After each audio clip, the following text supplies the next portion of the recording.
Karong adlaw mga higala, ila diha kong giplanuhan nga isuroy ko nila sa ilahang mga suroyanan diri, labi na gyud sa ilang mall bitaw diri sa North Carolina. So kung inyo makita diha, grabe ka init pero grabe gid ni kabugnaw. Baliktad ni mong taod-taod gakuha og jacket. Shout out diha sa akong brother-in-law diha nga si Rafael Paingwalisa nga naa diri sa Florida, Miami. So amping kada dong simong trabaho o kita-kits tapuhon. We are here at Louis, Louis. Los Palos.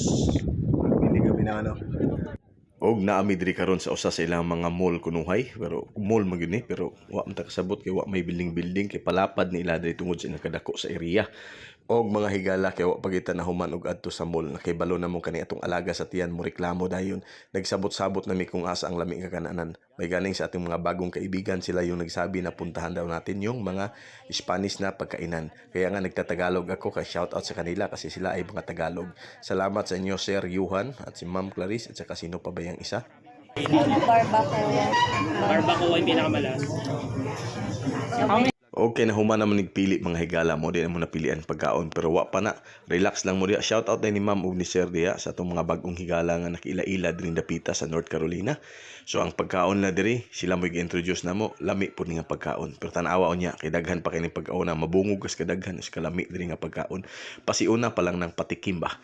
Og diri dapita kay balo biya ka basta kaon na di gyud ta magpaulahi. Kaon na tawa daghang istorya pa. Mga aon dito kutob sa mga nakakitaan ni mga higala no. Sa ilang mga pagkaon diri lami biya gyud kayo. Tikman natin mga higala. Beef yun, beef. Ano sa naman? Hindi, pickles yun eh. I deserve that. Ang nakanindot diri sa Jumerica mga higala usa sa akong naganahan karon labing na gyud nga pareha nato nga hingaon. Ang ilang pagkaon diri barato ra, lami pa gyud kaayo. Tan-awa niyo. Mga on tanyo diya kana unsa tingala na burritos nga unsa ba to? Basta kay kamo nay bahala. Nakalimot nako kay mao pa mo pagkaon ako ani. Kaya among mga pagkaon diri grabe kadaghan. Tan-awa ni mabungog kas kadaghan, mabungog po kas kalami. Pero sa di pa na mo na sugdan nga upakan, sa diri sa Pilipino mag picture pamagita mo na di among gibuhat picture smile ako ga video pugo. Og sa dihang pagkahuman na mugkaon ani mga higala wa gid na mo ni nahurot mo na amo ning gitik out wa na ako gipakita kay maulaw ta. Pero ring dapita pagkahuman ni decide mi nga moadto pa sa usa ka lugar nga bugnaw sad kayo nga maka-experience pug ice, mura bitaw mag-snow. So naa gid to snow gid kay snow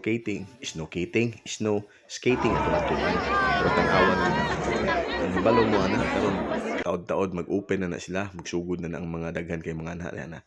So diri dapitan ni skate ba mi pero wa na nako nakuha og video kay grabe gyud kalisod. Naglisod among kinabuhi din dapitan kung saon na mo pagtindog, kung saon pagbalanse. Wala na ko kakuha og picture na ta mi picture na may clips ani diri sa among kauban gibidyuhan mi pero wala na nako gibutang kay maulaw ta. So grabe gid kay nato kasuban-on tan-awa sila diya tungod sa kabugnaw nag-fire burning sila unsay ngala na burning fire bahala na mo unsay pangalan nyo ana kamo mas master man mo basta mauna na siya diya tambal na siya sa kabugnaw para moinit ang imuhang lawas tan-awa. So muna so diri na lang kutob mga higala ang among adlaw karong adlaw. Salamat kayo sa dala namo diri. Og salamat kay sa drive di atong mga bagong higala. So God bless natong tanan og amping pud mo diya. Bye-bye, see ya pohon. Aso ko des kabugnaw. Sakit yung kamot. Nag-gloves ko ganiya pero ang gitanggal.